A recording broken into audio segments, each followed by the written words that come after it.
À une époque où les efforts pour la paix semblent vains et où les attaques russes contre l'Ukraine se poursuivent, le chancelier allemand, Friedrich Merz, a déclaré qu'il n'y aurait plus de restrictions de portée pour les armes livrées par l'Allemagne à l'Ukraine. Il n'y a plus de restrictions de portée pour les armes avec lesquelles l'Ukraine est approvisionnée, ni par les Britanniques, ni par les Français, ni par nous, ni par les Américains, a déclaré Merz lors d'un forum européen. La Russie attaque sans pitié des cibles civiles et bombarde des villes, a dit Merz. L'Ukraine ne fait pas cela, et cela doit rester ainsi.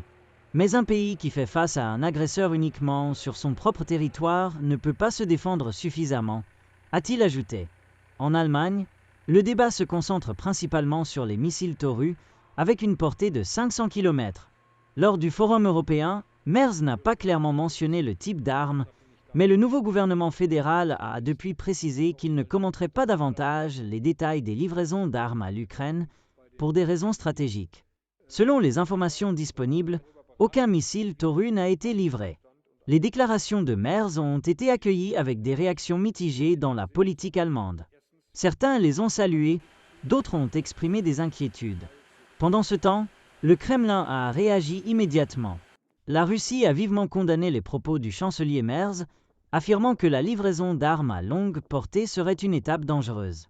Le porte-parole du Kremlin, Dmitri Peskov, a déclaré que la livraison d'armes à longue portée en Ukraine contredit les efforts de Moscou pour trouver une solution politique. Par ailleurs, lundi soir seulement, les plus grandes attaques de drones russes contre l'Ukraine depuis le début de la guerre ont eu lieu. Malgré les efforts internationaux, il n'y a aucun signe du côté russe qu'ils renonceront à leurs exigences maximales et chercheront un compromis.